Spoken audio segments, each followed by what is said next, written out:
itu kan. Kita lihat dulu ya itu.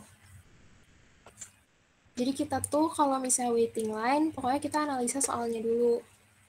Di situ disebutin kalau misalnya si Jun mempekerjakan 3 orang kasir yang tugasnya mencatat transaksi pengiriman paket. Nah, masing-masing kasir itu bekerjanya 8 jam per hari, bergantian. Nah, seorang konsumen yang datang akan dicatat alamat dan nomor teleponnya. Dan perusahaan itu tuh buka 24 jam per hari. Nah, konsumen datang mengikuti distribusi poison. Nah, ini tuh harus digarisbawahi ya, yang distribusi poison.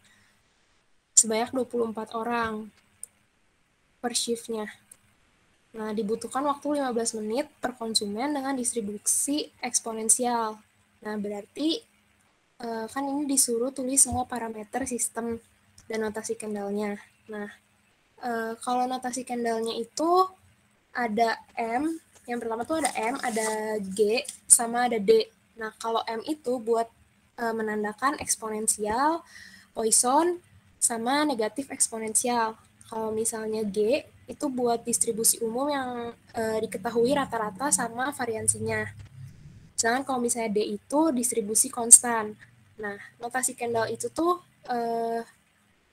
kayak MM1 nih kayak yang di sini. MM1, MD1, MG1. Nah, itu tergantung dari soalnya.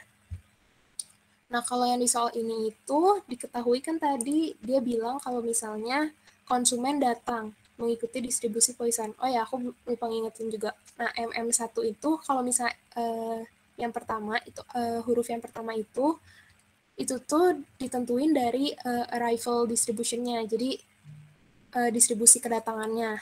Dan sedangkan yang huruf kedua itu dari service distribution-nya dan yang ketiga itu jumlah kasirnya. Nah, jadi dari soal ini itu notasi Kendallnya itu MM1. Kenapa? Soalnya M yang pertama itu kan menentukan arrival distribution-nya. Sedangkan dia di sini dibilangin kalau misalnya konsumen datang mengikuti distribusi Poisson. Nah, distribusi Poisson itu kan M hurufnya. Jadi M yang pertama. Terus yang kedua, kan yang kedua itu service distribution. Service distribution itu di sini dibilang kalau dibutuhkan waktu 15 menit per konsumen dengan distribusi eksponensial. Ini itu berarti M juga kan, eksponensial ini hurufnya M. Terus jumlah kasirnya berapa? Dan di sini tuh kalian jangan terkecoh sama kata-kata memperkerjakan 3 orang kasir. Memperkerjakan 3 orang kasir bukan berarti kasirnya itu ada 3. Tapi kan di sini dia dibilangin masing-masing kasir bekerja 8 jam per hari secara bergantian. Berarti waktu kalau misalnya kalian bayangin kalian datang ke suatu toko ini, mesin kasir yang kalian lihat itu cuma satu. Tapi orang yang mengerjakannya 3 bergantian. Jadi di sini notasi kendalnya MM1. Udah gitu, parameter yang kedua itu kita harus cari lambdanya atau laju kedatangan. Nah, laju kedatangan itu kan di sini disebutin kalau misalnya konsumen datang sebanyak 24 orang per shift. Nah, berarti lambdanya itu 24 konsumen per shift. Atau karena satu shiftnya itu 8 jam, jadi ada 3 konsumen per jam. Nah, untuk laju servisnya itu mu. Nah, mu itu dia di sini dibilang dibutuhkan waktu 15 menit per konsumen. Jadi, kalau misalnya kita ngikutin pakai periode waktunya jam, jadi ada 4 konsumen per jam, karena satu konsumennya 15 menit. Jadi, 60 menit dibagi 15, itu dapat 4 konsumen. 4 konsumen per jam atau 32 konsumen per shift. Nah, berarti yang aku juga mau ngingetin kalau misalnya untuk perhitungan itu sebenarnya bebas. Kalian mau pakai satuan detik, menit, jam, hari, bulan, atau tahun. Terserah kalian, pakai aja yang menurut kalian paling gampang.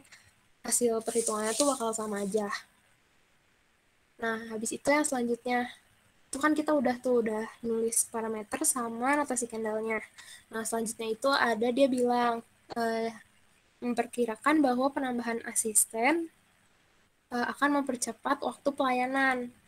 Asisten akan bertugas membantu kasir, akan tetapi akan berinteraksi langsung dengan konsumen.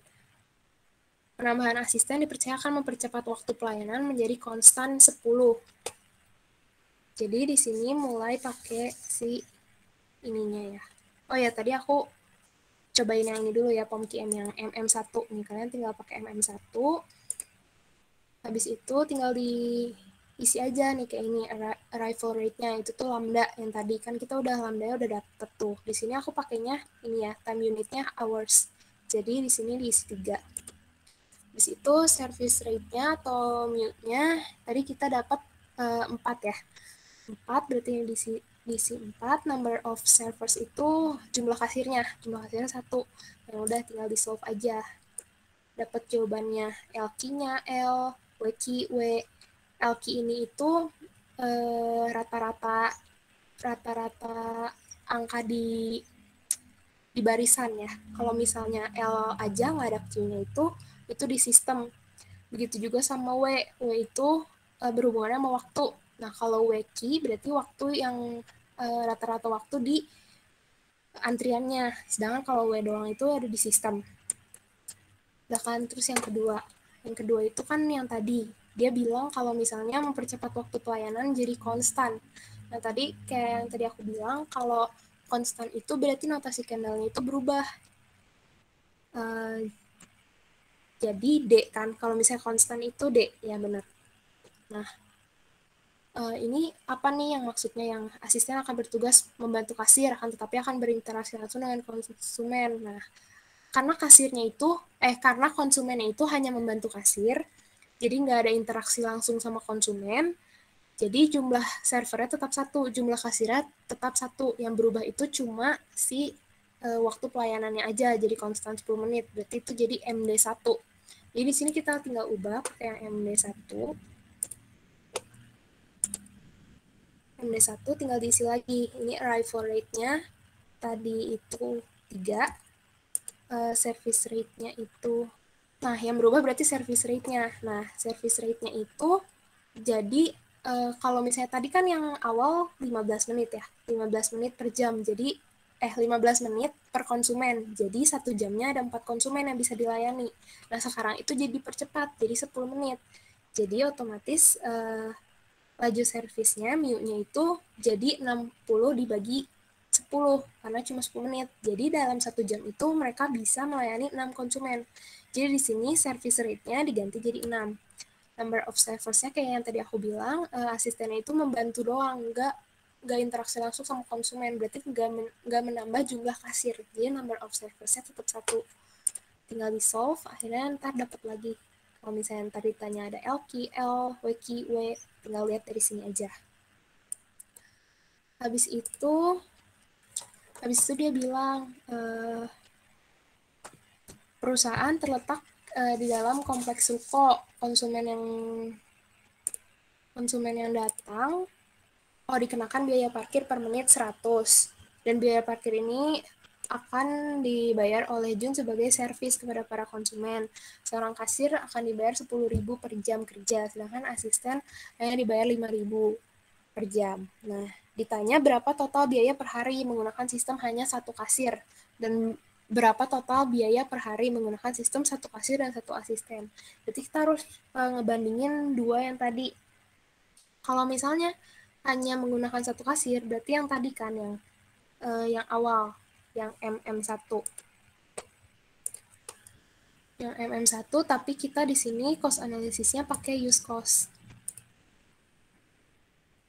Jadi tadi ini 3, sini 4, sini 1 kan, tadi kasirnya 1. Terus dia bilang kalau misalnya kasirnya dibayar 10.000 per jam. Berarti di sini server cost-nya itu 10.000. Nah, terus di sini ada biaya parkir. Nah, biaya parkir itu kan berarti biaya waiting di sistem kan, berarti masuknya ke waiting cost. Nah, karena biaya parkir berarti sejak konsumen datang sampai pulang. Nah, kalau misalnya 100 per menit, berarti itu tinggal dikali 60 menit kan. Jadi 6.000 per jam. Berarti waiting cost-nya itu 6.000 di sini. Tinggal di solve. Habis itu dapat nih ininya. Nih, costnya itu berarti ini yang di weightingnya ini 23.500, di sistemnya 28.000. Nah, berarti total cost di sistem untuk MM1 itu 28.000 per jam. Nah, terus sekarang kita bandingin sama yang MD1. Yang MD1, ini cost analisisnya berarti kita use cost sekarang. Tadi arrival rate-nya tuh 3. Service rate-nya berarti 6 ya. Ininya 1. Nah, servernya 10.000. Sininya di sini kan dia bilang kalau misalnya yang biaya per hari menggunakan sistem 1 kasir dan 1 asisten. Nah, jadi si server cost-nya ini udah nggak 10.000 lagi. Di sini kan dia bilang seorang kasir dibayar 10.000 dan asisten dibayar 5.000. Berarti server cost-nya itu jadi 15.000. Kalau biaya parkirnya nggak ada perubahan, jadi sama 6.000. Gali solve, kita dapat cost di sistemnya itu 19.500. Nah, berarti yang lebih kecil cost-nya itu yang MD1. Nah, selanjutnya itu dia bilang sebuah pendapat dari seorang kasir menyatakan bahwa lebih baik membuka 2 kasir. Berarti yang berubah itu servernya daripada menggunakan asisten. Nah, disuruh buktiin kalau misalnya pendapat ini benar apa enggak. Nah, kalau misalnya 2 kasir berarti servernya bertambah, berarti dia jadi MM2. Jadi tinggal diubah aja si ini kan MM2. Ini tadi arrival rate-nya 3, service rate-nya 4. Nah, number of servers-nya jadi 2. Karena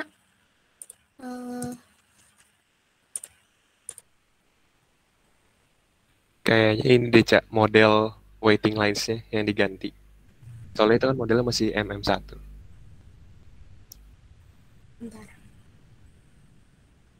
Model yang mana maksudnya? Yang modelnya kan itu masih MM1. Jadi nggak bisa diganti number of server. Oh, iya. Jadi pakainya yang ini ya, MMS. Iya, sorry. Jadi ini pakainya yang MMS kalau misalnya servernya nggak 1. Nah, tadi arrival rate-nya 3, terus service rate-nya 4, sama number of servers-nya jadi 2. Nah, tadi cost-nya itu 10.000, dan si ininya jadi 6.000. Resolve.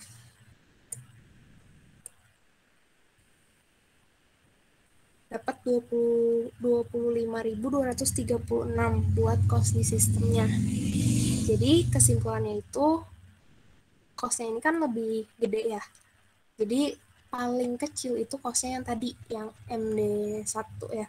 Itu 19.500. Jadi kesimpulannya lebih baik pakai yang 1 kasir dibantu 1 asisten dengan waktu pelayanan yang konstan. Kayak gitu. Ada yang mau ditanyain nggak? Tentang waiting line.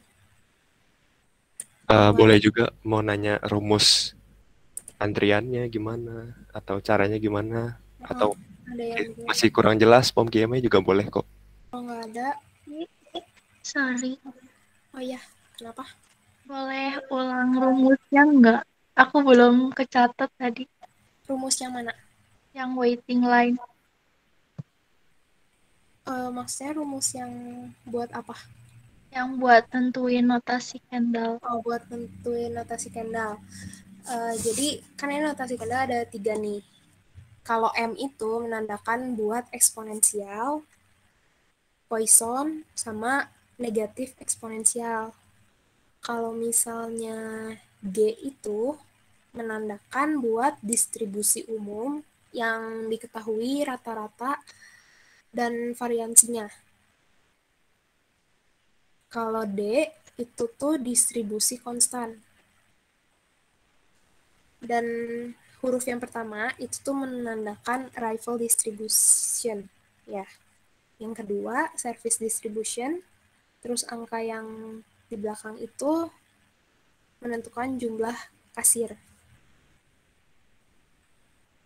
Udah jelas? Oke, Ci. Thank you. Sama. Ada yang mau nanya lagi? Sebelum lanjut ke bahan yang lain. Terus di grup juga udah aku kirimin rumus-rumusnya. Bisa dilihat juga.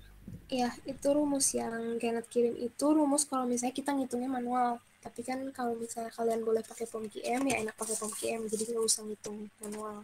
Cuman kalau misalnya tiba-tiba disuruh hitung pakai rumus, tinggal masukin aja, tergantung sama yang ditanyanya apa. Asal kalian udah bisa nentuin mu sama lambda-nya. Boleh lanjut forecasting. Oke, forecasting.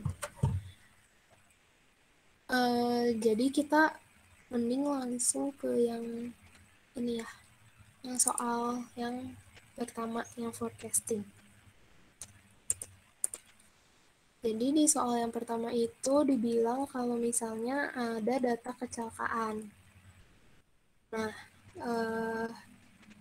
habis itu kita disuruh bikin modelnya kan. Nah, di sini itu kita berarti tinggal pakai POMQM, dimasukin ke POMQM. Kalau forecasting itu, sebentar. Nih, ada di sini forecasting. Ini ada time series, ada multiple regression, ada regression projector, sama error analysis. Cuman yang sepengalaman aku sih yang paling sering dipakai itu dua ini, yang time series sama yang multiple regression. Nah, kalau time series itu tuh nggak ada observationnya gitu loh. Jadi kayak misalnya yang nomor 1, itu tuh kita pakainya yang multilinear regression, yang ini, yang multiple regression ini. Karena di situ dibilangin kan ada jumlah banjirnya, jumlah lubang di jalannya, ada jumlah hujannya. Nah, habis itu di sini tuh kita lihat dulu nih number of observation seberapa. Di sini tuh kan ada 5 ya. Nih observasinya tuh ada bulan Juni, Juli, Agustus, September, Oktober. Nah, ini ada 5. Berarti di sini observation-nya 5. Nah, habis itu ada independent variables. Nah, di sini tuh kan ada 4. 3. Soalnya jumlah kecelakaan kan datanya ya. Jadi variabelnya ada 3, banjir, lubang, sama hujan. Jadi di sini 3. Nah, habis itu tinggal kita masukin. Di sini berarti Juni, Juli, Agustus, September, Oktober. Di sini berarti banjir, ada lubang, sama ada hujan. Nah, tinggal dimasukin datanya. Di bulan Juni itu ada 365, banjirnya ada 5, lubangnya 121, hujannya 17. Di Juli ada kecelakaannya 376, banjirnya 6, lubangnya 120, sama hujannya 14. Agustus juga.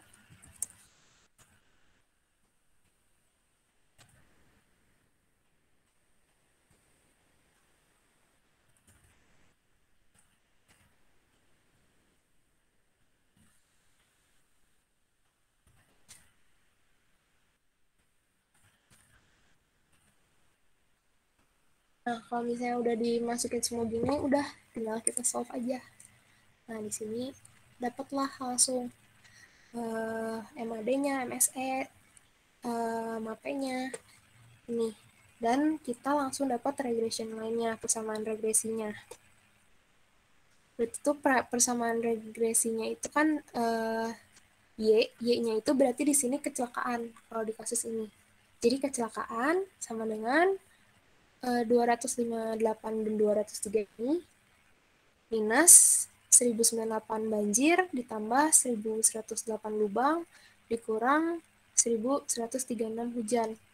Nah, di sini kan ditanya, berapa banyak lubang di jalan apabila jumlah banjir 4, jumlah hujan 13, dan jumlah kecelakaan 344. Ditanyanya lubang. Nah, ini tuh sebenarnya kalian tinggal masukin aja. Kayak tadi, dia kan kecelakaan. Kalian masukin 344. Sama dengan 258, 203 dikurang 1098 dikali banjir. Banjirnya ada berapa? 4 dikali 4. Terus ditambah 1108 dikali lubang. Lubang kan yang ditanyain. Dikurang 1136 dikali hujan. Hujannya ada berapa? Ada 13. Jadi tinggal kalian pakai persamaan biasa aja. Jadi nanti ketemu lubangnya berapa. Itu. Ada yang bingung nggak sama soal ini?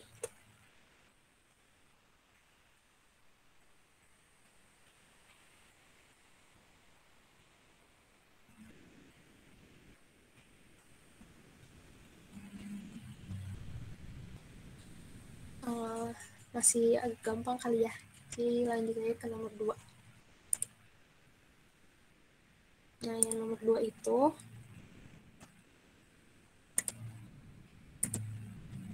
dibilang kalau misalnya Januari 2014, X itu memprediksi penjualan akan mencapai 5 unit per hari. Nah, pada kenyataannya perusahaan itu berhasil menjual 60 per minggunya. Bulan Februari penjualan meningkat 12%, bulan Maret 180 unit, bulan April 150 unit, dan menurun 8% pada bulan Mei. Pada Juni, Juli, Agustus penjualan masing-masing bulan sebesar 180 unit. Untuk bulan September penjualan meningkat 25%, Oktober penjualan sebesar 20% dibanding bulan sebelumnya. November penjualan menurun drastis menjadi sebanyak 100 unit.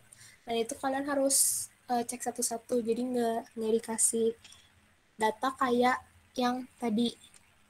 Nah, di sini kan dia bilang kalau misalnya harus ngitung pakai naik moving average, terus YMA, exponential smoothing, sama trend regression atau linear regression. Nah, jadi di sini kalian pakai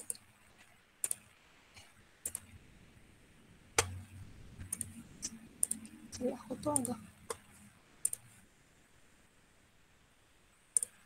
nih pakai yang time series analysis, soalnya kalian disuruh pakai metode-metode ini kan.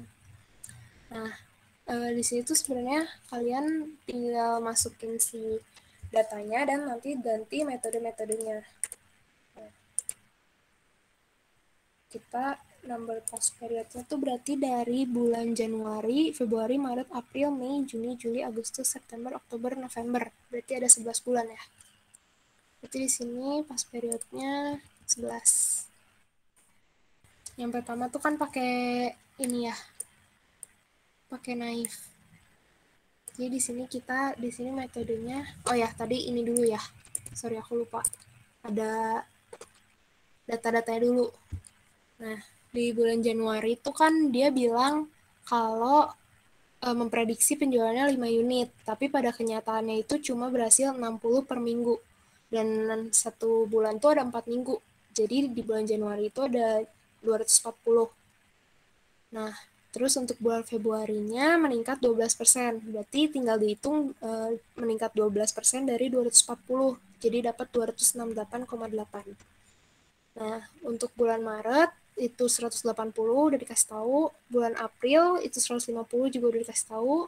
Habis itu menurun di bulan Mei. Jadi ini tinggal dikurangin 8% dari yang bulan April, dapat 138. Habis itu bulan Juni, Juli, Agustus itu 180, udah dikasih tahu juga. Terus buat bulan September itu meningkat 25%. Nah, 25% itu pasti dari bulan sebelumnya. Dari Agustus meningkat 25%, jadi 225. Nah, Oktober itu ada peningkatan lagi 20%, jadi 270. Habis itu bulan November itu turun, jadi cuma 100 unit. Nah, kalau udah, kita kan pakai naif. Nah, pakai naif tinggal di solve. Dapat langsung MAD-nya berapa, MSE-nya berapa, MAP-nya berapa, dan forecast next period-nya berapa. Nah, ini tuh dicatat dulu. MAD-nya berapa, MSE-nya berapa, MAP-nya berapa, supaya nanti kita bisa bandingin mana yang paling baik. Nah, habis itu kalau udah, kita ke yang moving average 4 bulan. Ini berarti pakai yang moving average. Ini 4.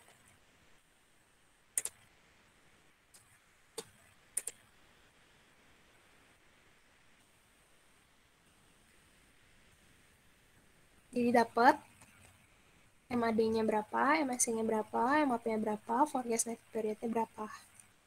Udah. Itu kan gampangnya tinggal ganti metodenya doang. Habis itu yang C itu WMA, with moving average. Nah, di sini tuh kan dia bilang nih, ada dalam kurung 12, 5, 4, 1. Nah, itu tuh periodnya. Di sini jadi kita kan periodnya 4, diisi 12, 5, 4, 1. Gitu. Nah, ini tinggal di solve. Dapat lagi MAD-nya berapa, MSC-nya berapa, MAP-nya berapa, forecast-nya berapa. Nah, ini tuh ntar tinggal dibandingin aja. Nah, habis itu ganti lagi jadi exponential smoothing. Nah, dia kan di sini bilang exponential smoothing dengan alpha terbaik. Nah, kita kan nggak tahu alpha-nya berapa. Nah, POMQM itu bakal otomatis cari alpha terbaik kalau misalnya kita isi 0. Nah, udah gitu, kita tuh harus isi forecast yang pertama ini. Nah, tahu dari mana forecast yang pertama ini? Tahu dari soal. Dia bilang, di Januari 2014, si X ini memprediksi penjualan akan mencapai 5 unit per hari. Berarti itu prediksi itu berarti forecast. Kan forecast itu kan memprediksi berapa ke depannya. Dia memprediksi 5 unit per hari. Sedangkan di bulan Januari itu ada 31 hari. Jadi tinggal 5 dikali 31. Jadi di sini isi 155.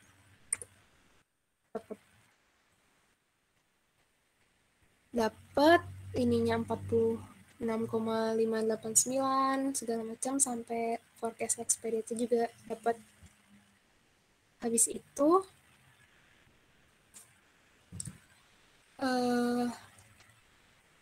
yang terakhir ya. Yang terakhir itu ada trend progression.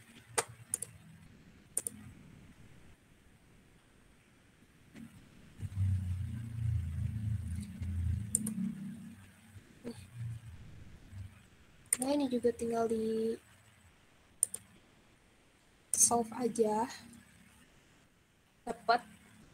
Habis itu kita tinggal bandingin MAD, MSE, dan segala macamnya. Nih, aku udah bikin pakai jawaban aku. Nih, nomor 2. Oh, di sini tulis segala macamnya. Yang tadi pakai naif berapa, pakai moving average berapa, pakai WMA berapa, pakai exponential smoothing berapa, pakai trend berapa. Dan kita itu carinya yang terbaik. Nah, yang terbaik itu bisa dilihat dari sebenarnya bisa dilihat dari tiga-tiganya. Cuman paling akurat itu setahu aku pakai MAP. Cari MAP-nya yang paling kecil. Kan MAP, MAD, MSE itu tuh kan error ya. Nah, kita kan mau error yang paling kecil. Jadi kita carinya yang paling kecil. Dan yang paling kecil itu ada di trend analysis. Nah, jadi gini.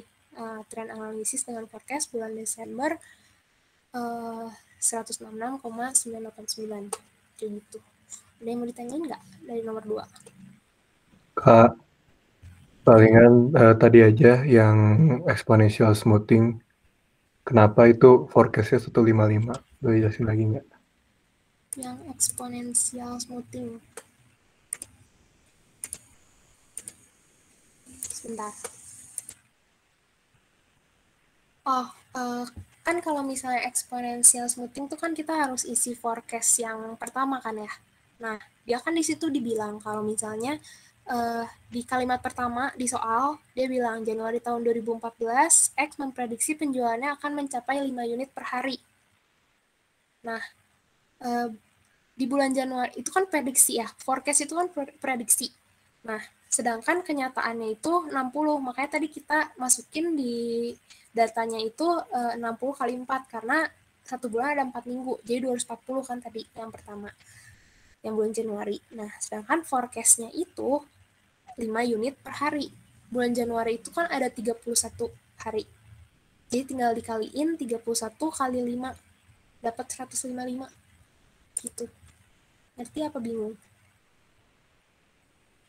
Ngerti, Kak. Oke, ada yang mau nanya lagi nggak? Kamu nanya. Iya, boleh.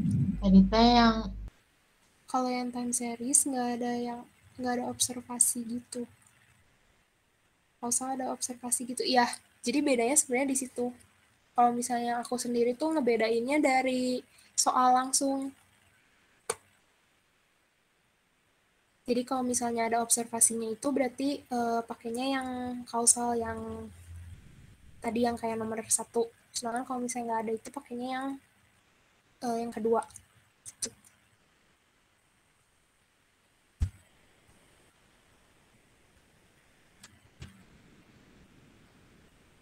Sama-sama. Ada yang mau nanya lagi? Sebelum lanjut ke soal selanjutnya. Kak, saya mau tanya. Boleh. Kalau yang kesimpulan tadi, itu kan disertain sama jawaban terakhirnya ya, kayak tadi kalau nggak salah 696 ya, sama berapa gitu? Yang tadi yang nomor 2 ya? Bentar nih, aku share screen lagi. Yang ini ya?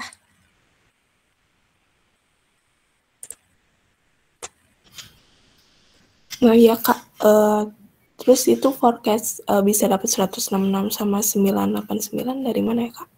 Oh, ini tuh Buat nentuin. 166,989. Ini tuh satu angka. Apa nggak bulat. 166,989. Itu tuh dari tadi yang POM-KM tadi. Oh, Tahu nggak yang mana? yang dari forecast next period itu ya Kak? Forecast next period yang di ininya, di solutionsnya. Oke Kak, terima kasih Kak. Sama. Ada yang mau nanya lagi?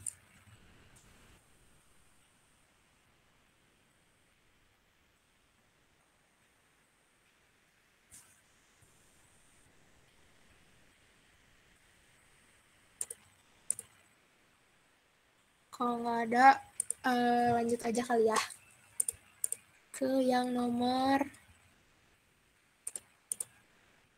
3 ya berarti ya. Nah, di nomor 3 itu dibilang kalau misalnya dari data itu tuh tentukan model forecast yang tepat. Dan tuliskan persamaan forecast Anda dapat kemudian dilakukan forecast untuk periode 14. Nah, ini itu nih. Ini tuh sama pakai time series. Cuman bedanya dia itu pakainya yang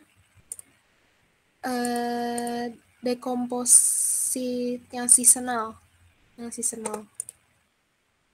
Jadi kalau misalnya biasa dia dibilangnya ada forecast untuk periode sekian segala macam itu biasanya itu langsung pakai yang seasonal.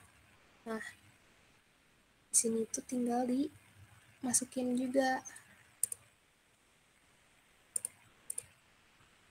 Berarti ini tuh periodenya ada 9 ya. Ada 9. Terus dimasukin penjualannya, demand-nya. Ini 1. Bentar, ini aku juga udah ada sih. Biar cepet.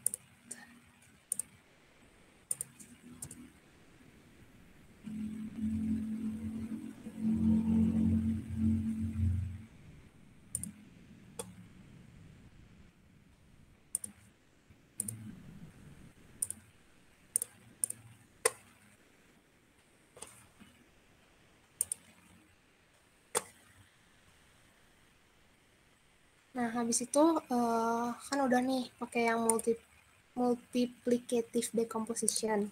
Habis itu kita solve. Nah, habis itu kita itu harus lihat dari grafiknya dulu. Nah, grafiknya itu kita lihat ada berapa pola berulang setiap periodenya. Jadi kan ini tuh periode 1 ke 2 naik, periode 2 ke 3 naik, 3 ke 1 ke 2 naik, 2 ke 3 naik, 3 ke 4 turun. Nah, berarti di sini tuh ada 3 periode. Ngerti kan cara baca itu atau ada yang bingung? Berapa nentuin pola berulangnya?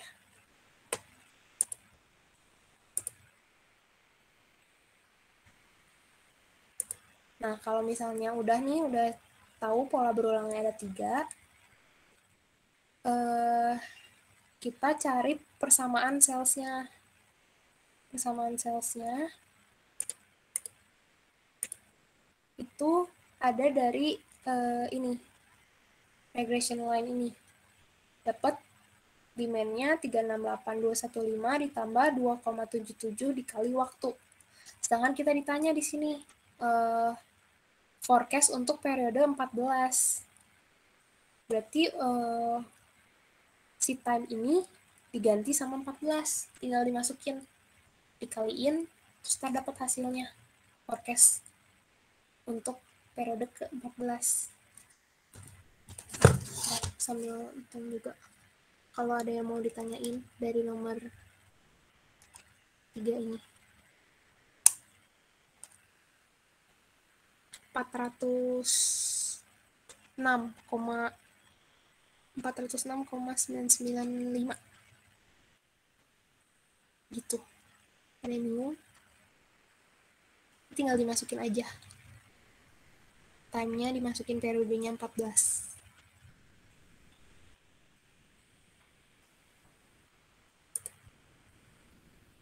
Ada yang nanya, Cak, di kolom chat.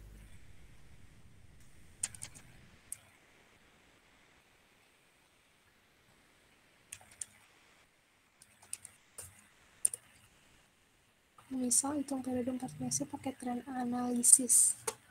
Wah, jujur aku juga belum pernah nyoba sih kalau pakai trend analisis. Coba dicoba ya.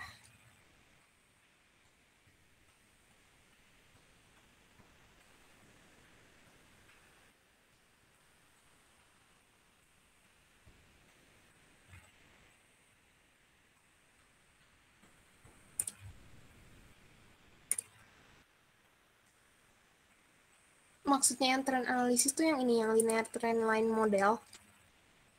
Siapa tadi yang nanya?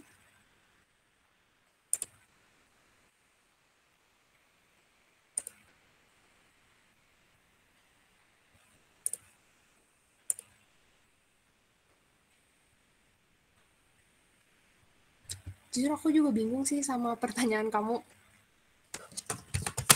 Soalnya aku nggak pernah nyoba pakai yang trend itu.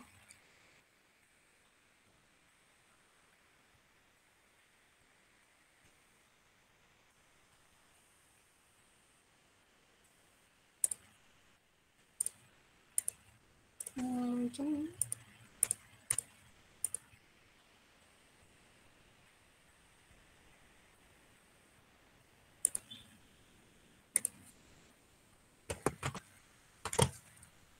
kayaknya sih beda ya, harusnya. Cuman aku juga gak yakin.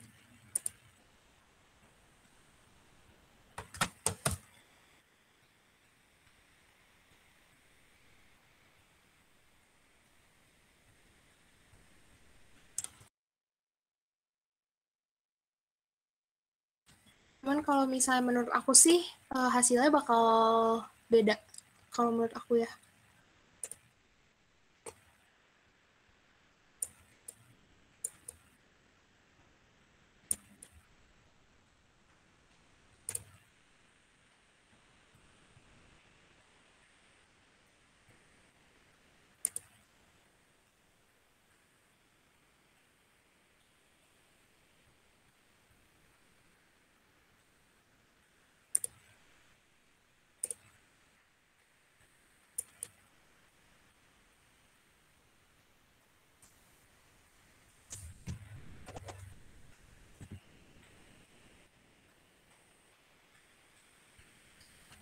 Beda sih kalau misalnya pakai yang nggak pernah diajarin pakai seasonal.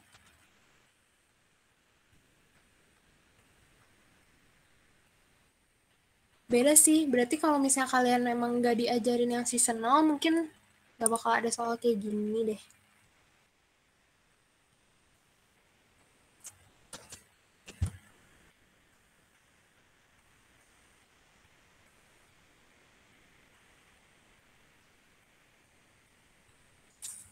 Kayak gitu sih. Ada yang mau nanya lagi?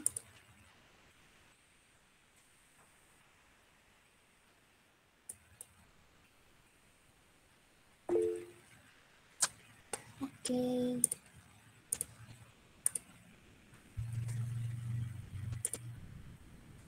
Kalau gitu lanjut aja ya ke yang selanjutnya. Nah, Kak, maaf boleh tanya dulu nggak? oh ya boleh. Buat yang nomor 2, kira-kira sepengalaman kakak ada kata-kata yang tricky gitu nggak kak? Kayak bikin ngejebak gitu. Kalau ada kira-kira kayak gimana? Kalau nomor 2 itu yang tricky itu yang tadi yang sempat ditanyain sama Brian ya, yang cara nentuin forecast yang Januari. Jadi yang dia bilang X memprediksi penjualannya akan mencapai 5 unit per hari. Pada kenyataannya perusahaan berhasil menjual 60 per minggunya. Nah biasanya itu kalau misalnya pengalaman aku tuh aku suka terkecoh di yang kalimat pertama itu. Jadi kayak aku nggak ngeh kalau misalnya itu tuh forecast buat bulan Januari. Kayak gitu sih.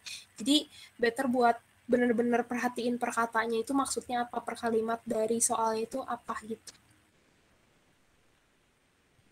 Oke kak, makasih ya kak. Oke.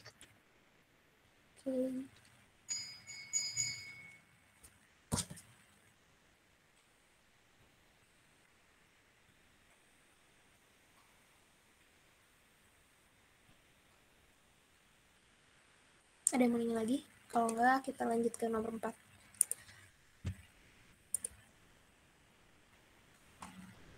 Nah, nomor 4 itu ada data hasil produksi kebun gru. Nah, udah gitu dia bilang kalau misalnya bahwa hasil produksinya kebunnya itu dipengaruhi oleh beberapa faktor. Nah, diantaranya ada berapa kali minimum makan, berapa kali minimum bertugas, berapa kali terdengar tawa, dan sama tidur, sakit. Yang ketahuan tidur dan yang masuk rumah sakit. Nah, habis itu kan kita dikasih datanya nih semua. Dan itu berarti sama kayak nomor yang nomor 1. Yaitu pakai yang multiple regression. Jadi number of observations-nya itu ada makan, tugas, tertawa, tidur, sakit. Ini itu berarti ada 5. Habis itu variabelnya itu ada dari bulan Januari, Februari, Maret, April, Mei. Dia bilang itu yang di bawah, ada di paragraf yang kedua, data bulan Juni terlambat masuk. Berarti Juni juga ada, Juli, Agustus, September, Oktober, November, Desember ya. Itu ada 12. Berarti di situ yang X1 itu diisi sama makan, tugas, tertawa, tidur, sama sakit. Habis itu yang observation-nya itu Januari sampai Desember.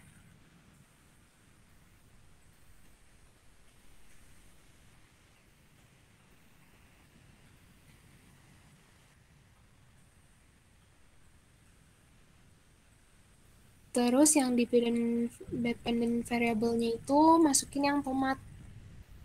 1300, 1300, 1340, 1290, 1250, 1310, 1209, 1301, 1289, 1300. Sorry, yang Juninya. Yang Juninya 1300. 1300. Nah ya, 1300 ya. Berarti November 1290 sama Desember 1299. Yang makannya 5, 6, 5, 3, 5, 1. Ntar, yang Juninya makannya 4.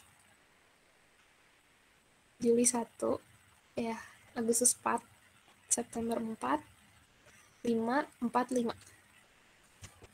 Oke, terus yang tugas ya.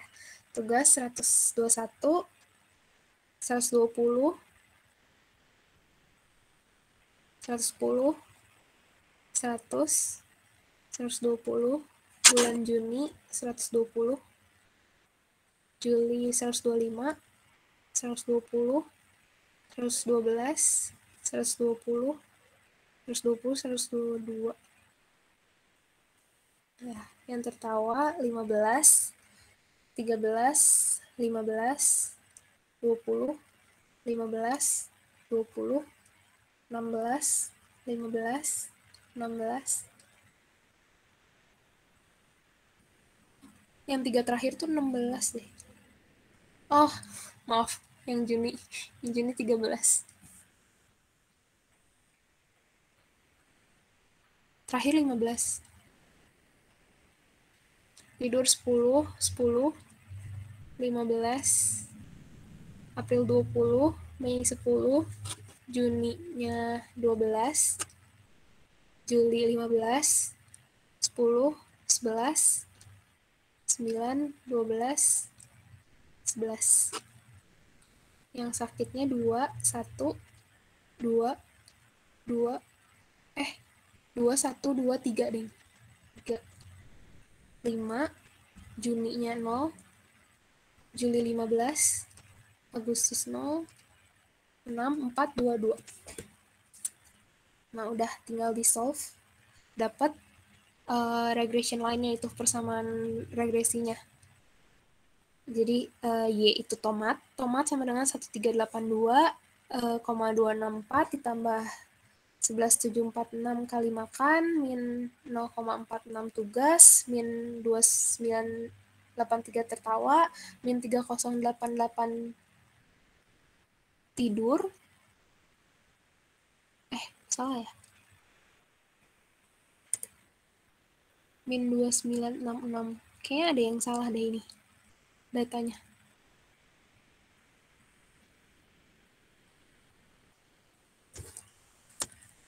Kalau nggak, buat mempersingkat waktu, kayaknya yang penting ini tuh datanya benar. Dan kalau misalnya datanya benar, kalian tinggal lihat sih persamaan regresinya. Nah, di sini kan ditanyanya sebutkan satu kegiatan yang harus ditambah sama satu kegiatan yang harus dikurang. Nah, dari persamaan regresi itu, yang ditambah kalian lihat yang nilai koefisiennya tuh plus terbesar. Karena kan kalau misalnya kita pengen tomatnya hasil panennya makin banyak, jadi yang plusnya itu paling gede. Kalau misalnya di jawabannya ini, plusnya itu kan makan. Berarti yang ditambah itu kegiatan makan. Nah, kalau kegiatan yang dikurang itu yang nilai koefisiennya minus terbesar. Nah, di sini minus terbesarnya itu tidur. Berarti yang kegiatan yang harus dikurangin tidur. Kayak gitu. Ini udah bener belum, Cak, datanya? Tadi ada yang salah. Benar-benar. Udah kan? Okay. Benar. Jadi ini yang benar ya, teman-teman. Berarti ini sama ya, berarti yang kegiatan ditambah makan, kegiatan yang dikurangnya tidur, karena yang paling besar kan. Itu minus 3088. Gitu. Ada yang mau ditanyain nggak dari forecasting?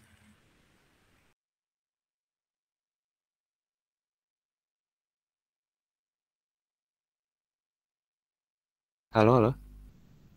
Kedengeran nggak suaraku?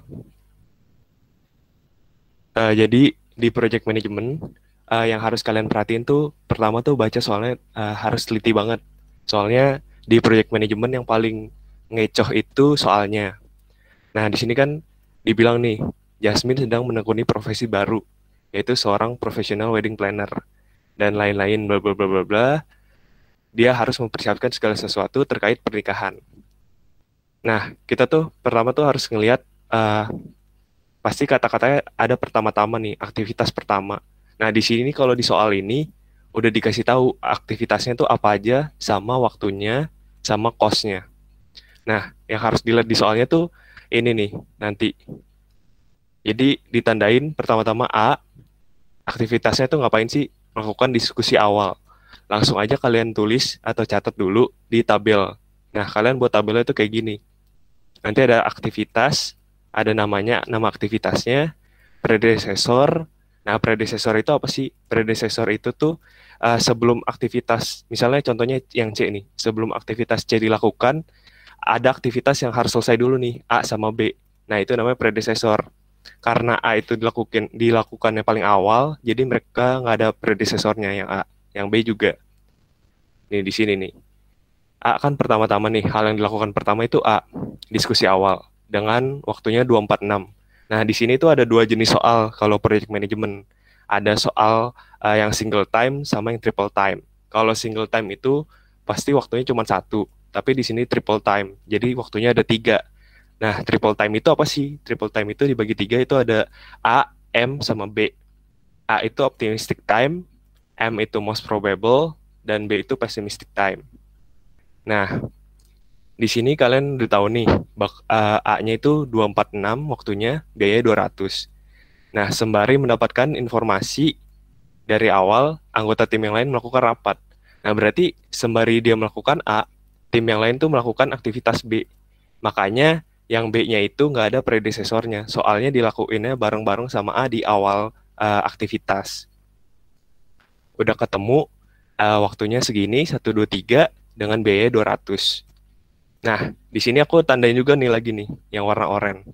Setelah informasi awal dari calon mempelai telah didapatkan, dan vendor telah dipilih, maka Jasmine akan mengadakan rapat. Nah, berarti setelah aktivitas A dan B, baru muncul aktivitas C.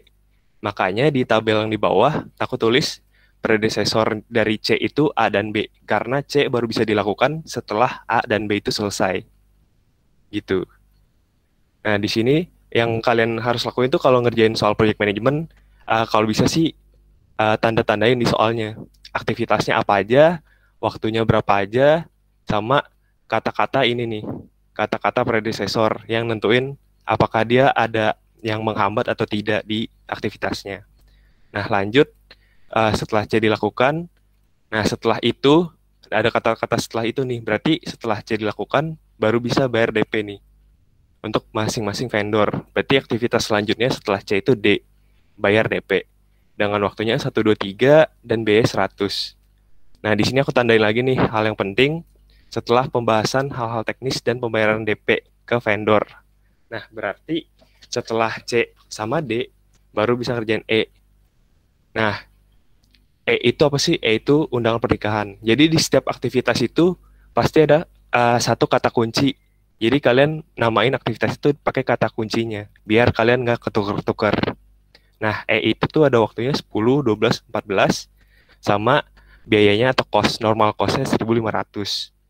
Nah, setelah itu, habis E, yaitu undangan pernikahan, mereka harus diskusi ini. Yaitu bikin undangan, adapun setelah undangan pernikahan dicetak, mereka harus membagi jadi 2 tim ke ini kan, tim Prince sama tim Princess. Nah, tim Prince itu bertugas untuk meminta testimoni yang waktunya segini, cost-nya segini. Nah, di sini aku tandain lagi yang penting di saat yang bersamaan. Berarti aktivitas F, yaitu tim Prince, sama aktivitas yang tim Princess ini, yang G, dilakuinnya bersama-sama. Makanya di sini aku tulis nih, F sama G, predecessornya dua-duanya sama dari E. Nah, nanti untuk lebih jelasnya aku bakal jelasin pakai diagram aktivitasnya. Di sini udah tim Prince sama tim Princess selesai setelah testimoninya, maka tim Prince dan tim Princess akan bekerja bersama-sama membuat video. Nah, ini aktivitas yang baru lagi setelah F dan G, yaitu aktivitas H. Nah, buat video ini waktunya 6810, B 700. Nah, di sini ada kata-kata yang penting lagi nih. Seiring dengan pembuatan video. Pembuatan video kan aktivitas H. Berarti ada aktivitas yang dilakukan bersama-sama dengan aktivitas H, yaitu membuat rundown, aktivitas I, dengan waktunya segini dan cost-nya segini. Nah, selain itu ada tim selain itu nih penting juga, tim yang lain juga dapat menghubungi vendor. Nah, berarti di sini ada 3 aktivitas yang dilakuin bareng-bareng. Aktivitas H, aktivitas I, sama aktivitas J.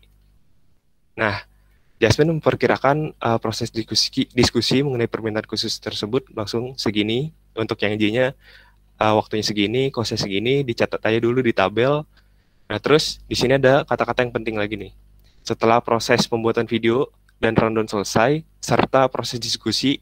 Nah, ini nih kata-kata ini yang membuktikan bahwa H, I, sama J itu dilakuin bareng-bareng. Soalnya ada kata-kata setelah 3 aktivitas ini selesai. Maka Jasmine dan tim mengadakan technical meeting bersama seluruh vendor. Berarti predecessor dari K itu aktivitas H, I, J. Sama kayak nih yang H, I, J. Sebelum mereka bisa bikin ini bareng-bareng, predecessornya kan tim Prince sama tim Princess.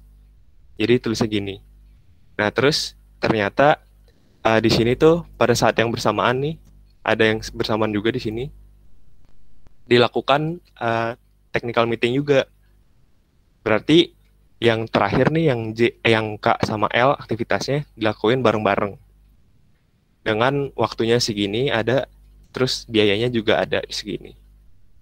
Nah, terus di paling akhir biasanya di soalnya ada tambahan, misalnya kayak aktivitas dapat dipercepat berapa kali dari waktu most likely, terus biayanya berapa kali untuk biaya percepatannya dari biaya normal. Biaya normal tuh yang ini nih, yang biayanya tiap aktivitas. Terus di sini juga ada dibilang aktivitas F, G, dan J tidak bisa dipercepat.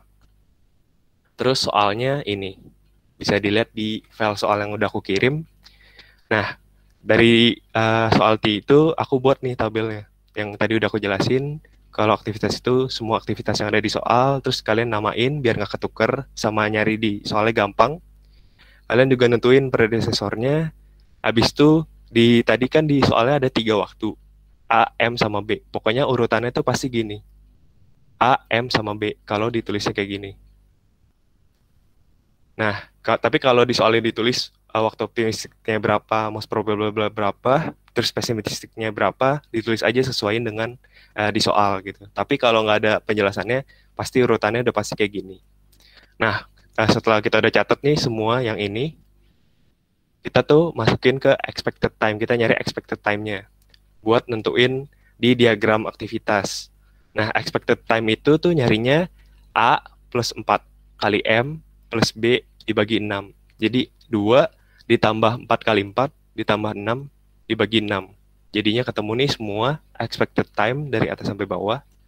Terus di crash time-nya tadi dibilang kan, crash time-nya itu dapat dipercepat waktu pengerjaannya menjadi setengah kali waktu most likely. Nah, waktu most likely itu apa sih? Waktu most likely itu tuh sama kayak waktu most probable. Jadi 4 itu kan kalau dibagi 2 jadi 2. Nah, itu tinggal dibagi 2 aja nih semuanya. Nah, terus di atas juga dibilang kan, F, G, sama J itu nggak bisa dipercepat. Makanya kalian langsung strip aja nih untuk di F, G, sama J-nya. Di crash cost-nya juga. Crash cost-nya itu kan double, biaya 2 kali lipat nih. Crash cost-nya double, berarti tinggal dikali aja dikali 2 dari normal cost-nya di soal. Yang nggak bisa di crash atau dipercepat itu langsung di stripin aja. Nah, untuk diagram aktivitasnya tuh gimana sih? Diagram aktivitasnya tuh kayak gini, yang udah aku bikin. Nah, kenapa sih kita nyari expected time? Expected time itu tuh buat di sini, buat kalian bikin ini di sini, di diagramnya. Jadi kalian bisa nentuin early start, early finish, sama late start, sama late finish-nya. Untuk ngerjainnya sendiri gimana sih? Tadi kan kita udah lihat nih, ada aktivitas sama predecessor. Nah, pertama tuh kita lihat aktivitas yang nggak ada predecessornya dari start awalnya. Berarti startnya A sama B, soalnya mereka nggak ada predecessor. Nah, terus lanjut ke aktivitas yang C, predecessornya A sama B. Berarti sebelum C itu bisa dilakukan, harus selesai A sama B dulu, makanya diagramnya gini. Kemudian D itu predecessornya C, berarti sebelum kita ngebuat D, C itu harus selesai. Terus lanjut, E itu predecessornya D, jadi sebelum E selesai, D harus kelar. Nah, di sini F sama G ini kan predecessornya sama-sama dari E.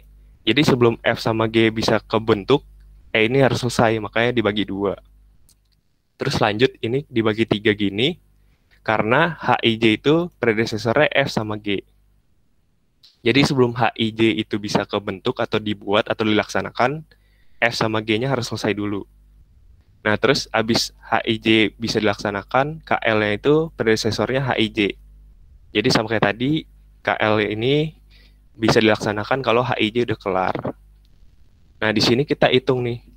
Kita hitung early start sama early finish-nya dari awal. Kalau start pasti 0 kan. Nah, caranya gimana sih? Pasti di start 0, tulis aja di awal di sini 0, A sama B-nya 0 di early start-nya. Terus ditambahin angka expected time di masing-masing hurufnya nih. Jadi misalnya ini 0 ditambah 4 kan jadi 4 early start-nya. Ini 0 ditambah 2 jadi 2. Nah, untuk lanjut ke aktivitas selanjutnya, itu kita harus cari yang paling besar dari, misalnya ada 2 nih, kayak gini. Kita pakai yang paling besar early finish-nya. Di sini kan yang paling besar 4. Makanya masukin 4, terus ditambahin 2 expected time-nya, jadi 6 early finish-nya. Nah, di sini 6 ditambahin 2 jadi 8, di sini 8 tambahin 12 jadi 20. Lanjut, di sini kan ada 2, 20, 20. 20 tambah 3 jadi 23, 20 tambah 4 jadi 24. Sama kayak tadi, kita cari yang paling besarnya, early finish-nya. Di sini 24, jadi ada dimasukin ke step-step aktivitas selanjutnya, 24 di early finish-nya, ditambahin expected time masing-masing aktivitas. Di sini 24 tambah 8, 32, 24 tambah 6, 30, 24 tambah 2, 26, langsung masukin ke di sini kan. Cari aktivitasnya, yang paling gede mana early finish-nya. 32, 30, sama 26. Jadi yang dipakai 32. Nah, di sini 32, 32, langsung ditambahin di expected time-nya, 32 tambah 2, 34, 32 tambah 4, 36. Nah, di finish-nya ini cari yang paling besar dari sini. Ini yang di paling besar kan 36. Berarti finish-nya tuh di waktu atau periode ke 36. Nah, setelah kita udah nyari early start sama early finish, langsung nyari ke late start sama late finish-nya kan. Nah, dibalik. Jadi 36 ini balik. Kalau dari start kan 0 di sini. Kalau di sini dibalik jadi 36 di bawah. Di late finish-nya dulu kita kerjain. 36 dikurangin sama expected time-nya. Kalau yang tadi ditambahin, kalau dari finish ke belakang itu dikurangin. Jadi 36 kurang 2 jadi 34, 36 kurang 4 jadi 32. Nah, di sini tuh kita kalau dari start ke finish itu kan dicari yang paling besar. Nah, tapi kalau dari finish ke start itu dicari yang paling kecil. Jadi 34 sama 36 sama 32, sorry. Jadi yang dipakai itu 32 di late finish. Dimasukin nih 32, 32, 32 dikurangin sama expected time tiap aktivitas. 32 kurang 6, 32 kurang 8, 32 kurang 2. 30. Jadi dapat 30, 26 sama 24. Nah, tadi sama kayak tadi dipakainya yang paling kecil ininya, late start-nya. Jadi di sini 24 dikurangin sama expected time-nya, 24 kurang 3 21, 24 kurang 4 20. Jadi dipakai yang 20 soal yang paling kecil. Terus 20 dikurangin 12, jadi 8. Dipakai lagi 8 kurang 2, 6. Di sini 6 kurang 2, jadi 4. Nah, 4 dipakai di keduanya. 4 kurang 4 jadi 0. Sama 4 kurang 2 jadi 2. Nah, di sini kita udah bisa nentuin critical path. Critical path itu apa sih? Critical path itu tuh aktivitas yang nggak bisa yang nggak bisa terlambat. Jadi, yang nggak bisa terlambat itu dilihatnya dari mana? Nah, dilihatnya itu dari early start, early finish, sama late start, sama late finish-nya itu sama. Jadi misalnya ini nih, A, 04, 04, sama kan atas bawahnya. Berarti aktivitas A itu masuk ke critical path. Di sini yang sama lagi ada C, ada D, ada E, ada G, ada H, ada L. Nah, jadi critical path-nya itu A, C, D, E, G, H, L. Nah, aktivitas yang boleh terlambat itu apa sih? Aktivitas yang boleh terlambat itu yang angkanya nggak sama. Misalnya kayak B ini, 02 sama 24, kan beda. Nah, cara tahu boleh terlambatnya berapa lama itu dari early start kurangin early finish, atau early finish kurangin early start sama aja. Jadi, ini kan kurang 2 kan. Di sini juga bawahnya juga kurang 2. Makanya aktivitas B itu boleh terlambat 2. Kalau yang F, kita lihat yang F, di sini 20, 23 sama 21, 24. dari 20 ke 23 kurang 3, dari 21 ke 24 juga kurang 3, jadi aktivitas F ini boleh terlambat 3 periode. Selanjutnya seperti sama kayak yang lain gitu, dihitung juga nih. Nah, udah dapat ini, kan ditanya di soal nih. Gambarkan diagram diagram network itu tuh yang ini diagramnya. Kalau di soalnya node saja tanpa waktu, ya udah kalian bikinnya gini aja di lembar jawaban kalian. Soalnya nggak disuruh pakai waktu. Tapi kalau di soalnya disuruh pakai waktu, buatnya yang bawah kayak gini nih, yang ada waktunya. Begitu. Terus dibutuhkan waktu berapa lama untuk menyelesaikan proyek ini dilihat dari waktu finishnya. Finishnya kan tadi kita udah nyari sama-sama, dapetnya di periode ke-36. Nah, terus sebutkan aktivitas yang tidak boleh terlambat. Tadi dicarinya kayak cari critical path-nya. Masuk nih, yang tadi yang ini early start, early finish, late start, late finish-nya sama. Itu critical path-nya yang udah aku tandain biru. Sama yang ini nih, yang udah aku tebelin itu critical path-nya atau jalur critical-nya yang nggak boleh terlambat. Udah langsung ditulis aja buat yang nggak boleh terlambatnya tinggal tulis critical path sama dengan aktivitasnya bla bla bla gitu. Terus sebutkan aktivitas yang boleh terlambat sama boleh terlambatnya berapa lama tadi yang udah aku jelasin juga. Kita lihat dari yang beda. Terus di mereka tuh kurang berapa setiap perbedaannya gitu. Udah ditulis juga, lanjut ke ini, apabila dikehendaki agar proyek selesai 2 minggu lebih cepat, berapa total biaya normal dan percepatan? Nah, disuruh percepat 2 minggu kan. Kita kan udah tahu nih normal cost sama crash cost-nya dari soal. Nah, normal cost-nya tinggal ditotalin aja. Atau kalian bisa buat tabel baru buat ngejawab yang itu, yang biaya percepatan.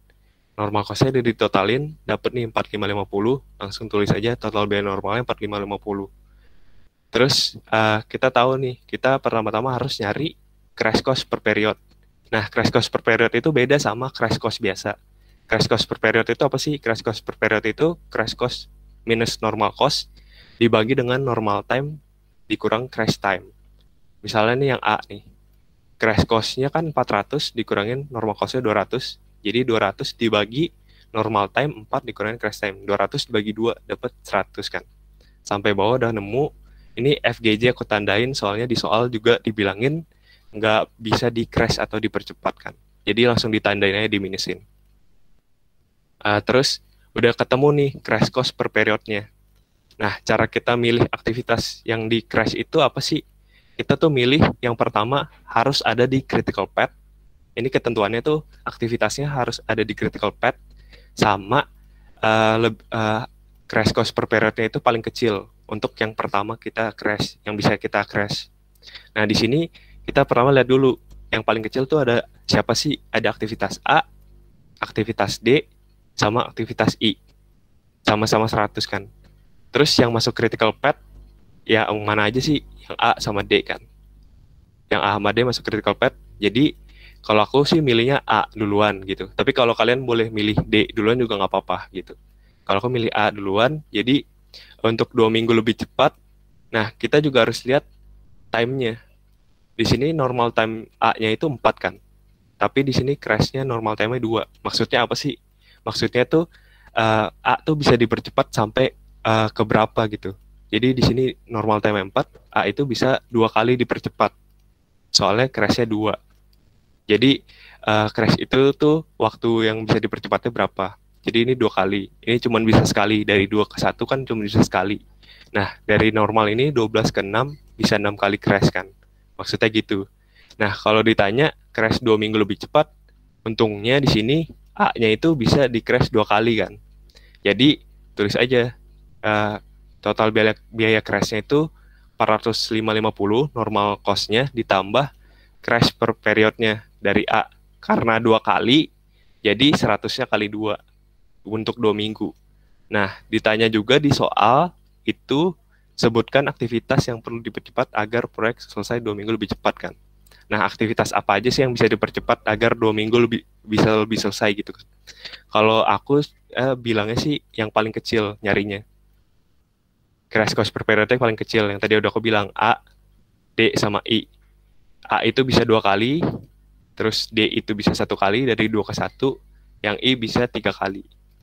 Itu untuk kalau kalian ngerjainnya normal.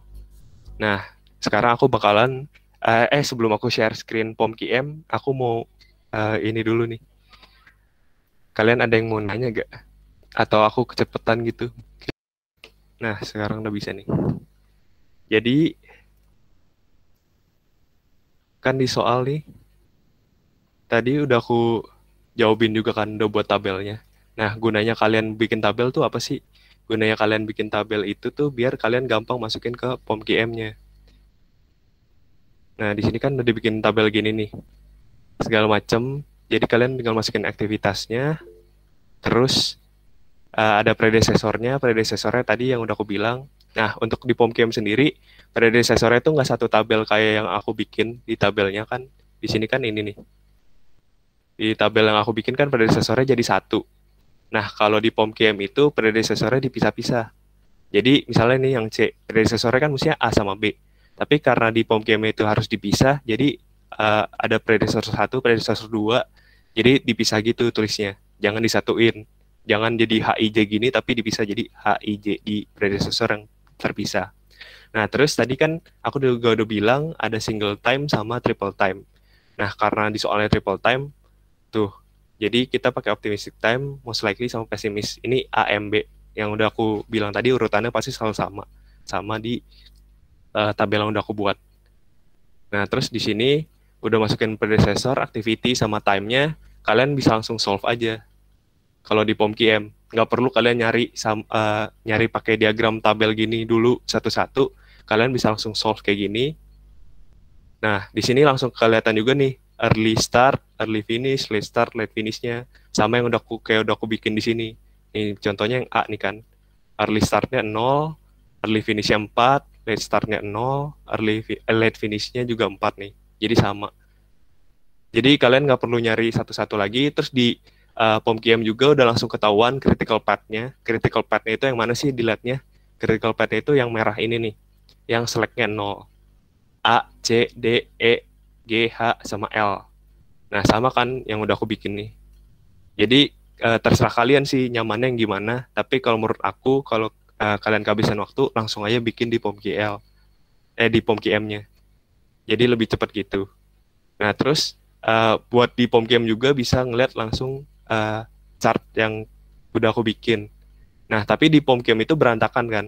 Nah, kalau aku dulu diajarin sama Pak Andri, kalau kita ngebuat diagramnya itu harus rapi.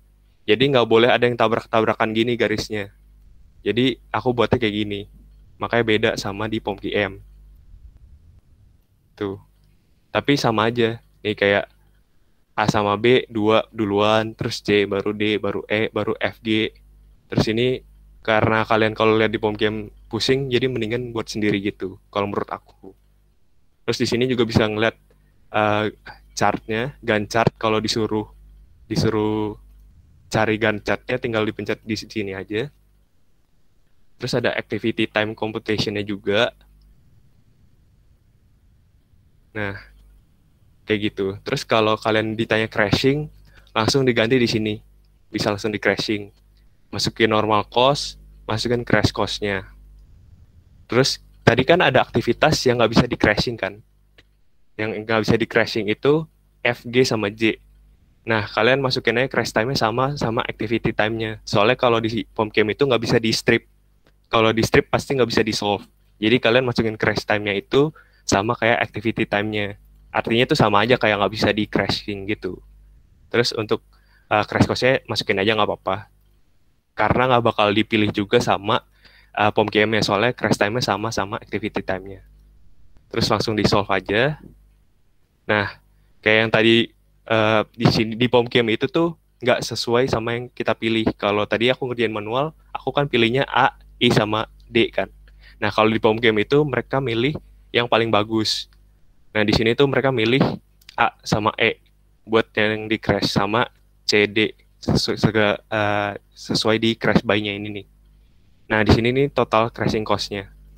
Total crashing cost-nya ada 3.600. Nah, di solution-nya juga ada crash schedule. Jadi, aktivitas mana sih yang dipilih untuk di crash duluan. Nah, di sini di POMKM pilih A duluan, karena A tuh yang paling murah sama masuk critical path kan. Sama yang tadi aku pilih buat ngerjain manual, A duluan. Nah, di soal kan ditanya cuma 2 minggu kan. Kalau 2 minggu ya udah kalian pilih A-nya aja, gini. Tapi kalau ditanya misalnya 7 minggu atau 8 minggu, kalian bisa lihat di POMKM ini nih. Kalau satu-satu kalian harus ngerjain bikin diagramnya, tapi kan pasti malesin kan. Jadi kalian lihat POMKM aja. Terus ada detail schedule juga. Detail schedule-nya tuh lebih detail gitu. Kalian bisa lihat sendiri, nanti di POMKM-nya dicobain aja. Segala macamnya. Gitu sih. Terus ada cost budgeting juga. Bisa langsung di-solve. Di sini kalian bisa lihat early start budget sama late start budget kalau disuruh di soalnya. Tuh. Kalau aku sih dulu diajarinnya di kelas doang sih, pas di UAS kayak tadi soalnya. Nggak disuruh banyak-banyak, soalnya proyek manajemen kan banyak, terus baca soalnya juga lama. Jadi tips dari aku sih yang pertama, baca soalnya, terus kalian tanda-tandain tuh yang tadi cost, terus aktivitasnya, terus predecesornya, kalimat-kalimat yang menurut kalian nggak kecoh, gitu-gitu sih dari aku. Mungkin gitu aja, ada yang mau ditanyain nggak teman-teman sebelum kita fun quiz? Thank you banget teman-teman semua. Thank you semuanya. Good luck ya UAS-nya. Terima kasih semua.